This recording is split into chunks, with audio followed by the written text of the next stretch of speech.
গিয়েছে।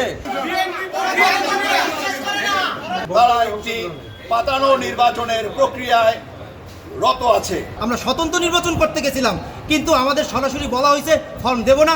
এমনকি ওইখানে জামাত ইসলামের যে প্রার্থী যারা ছিল তাদেরকেও ফর্ম দেয় নাই। পবিত্র রমজানে এভাবেই আপন হয়ে উঠুক সবাই ইসপির আপন করা স্বাদে। ইসপি আপন করা স্বাদ।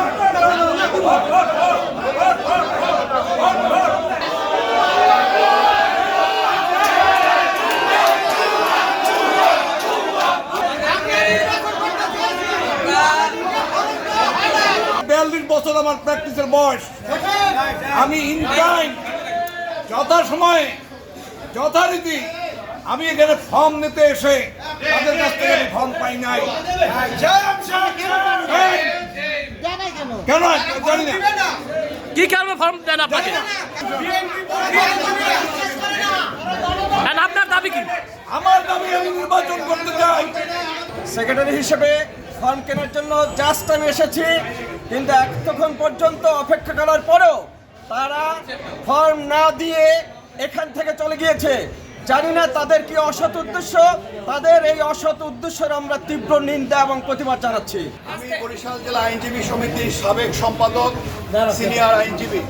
প্রধান নির্বাচন কমিশনার যিনি নিযুক্ত হয়েছেন, তিনি ফর্ম দিতে অপারগতা প্রকাশ করে তিনি কোনো সাধারণ আইনজীবীদের নির্বাচনে অংশগ্রহণ থেকে বিরত রাখার লক্ষ্যে ওনারা একটি ঘরোয়া পরিবেশে বরিশাল বারের নির্বাচন উঠানের মানসিকতায় সাধারণ আইনজীবীদের বঞ্চিত করার জন্য তারা একটি পাতানো নির্বাচনের প্রক্রিয়ায় রত আছে, যা সাধারণ আইনজীবীরা স্বতন্ত্র নির্বাচন করার কোনো ফর্ম দেওয়া হয় নাই।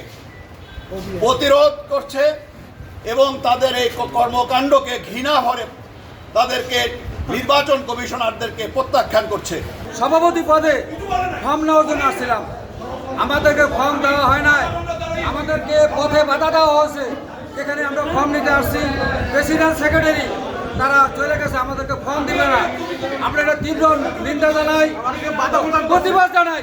তারা বিচার অঙ্গনকে কলুষিত করার জন্য জজ সাহেবের হামলা করছে, সেইখানে তাদের মধ্যে মামলা হয়েছে, তারা হাজত খাচ্ছে এবং হাইকোর্টে তাদের মধ্যে রুল হয়েছে, সেইগুলা যাতে জনসমক্ষে না আসে এই জন্য তারা পদ্ধতিগতভাবে একটি পাতানো নির্বাচন করে সাধারণ আইনজীবীদের বঞ্চিত করার জন্য এই নির্বাচন করছে। আমরা তাদের এই কৃতকার্যের জন্য আমরা তাদের দৃঢ়ভাবে প্রত্যাখ্যান করছি। সভাপতি হিসাবে আমি একটি ফর্ম নেওয়ার জন্য 1টা থেকে 3টে পর্যন্ত বসে আছি, কিন্তু কী কারণে আমাকে ফর্ম দিল না সেটা আমি কোনো বোধগম্য নয়। এটা কোনো গণতান্ত্রিক রাষ্ট্রের এইটা আমাদের জন্য কাম্য নয়। আমাদের প্রধানমন্ত্রী তারেক জিয়া সাহেব যেভাবে বলে যে ধর্ম, বর্ণ, জাতি নির্বিশেষে সবাইকে সম অধিকার দেবে এবং গণতন্ত্র প্রতিষ্ঠা করবে, কিন্তু তার প্রতিপালন আজকে আমরা কিছুই পাইলাম না। তফসিল মোতাবেক 1টা থেকে 4টা পর্যন্ত মনোনয়ন ফর্ম বিক্রির কথা, সেখানে আমাদের সাথে প্রায় 150 আইনজীবী ছিল, তারা সকল পদের প্রার্থী ছিল। এখানে আমরা ফর্ম আনতে গেছি, কিন্তু আমাদেরকে ভুলভাল বুঝাইয়া ওখানে বলা হইলো 2টা থেকে শুরু করা হবে। 2টা বাজার আগেই একটা মব ঢুকলো, ঢুকলে সেখানে পিপি সাহেব ডিক্লেয়ার দিয়ে বললো যে ফেসিলিটিদেরকে কোনো ফর্ম দেওয়া হবে না। এই কথা বললিয়া সে স্লোগান দিল, জিজ্ঞাসা করলো দেওয়া হবে কি হবে না, যে না দেবেন না। আমরা স্বতন্ত্র নির্বাচন করতে গেছিলাম, কিন্তু আমাদের সরাসরি বলা হয়েছে ফর্ম দেব না। তারা ফর্মের গাট্টি গুট্টি মারিয়া তারা নিখোঁজ হয়ে চলে গেছে। এমনকি ওইখানে শোনা যায়, আপনারা জানতে পারবেন খোঁজ নিয়া, যে জামাত ইসলামের যে প্রার্থী যারা ছিল তাদেরকেও ফর্ম দেয় না।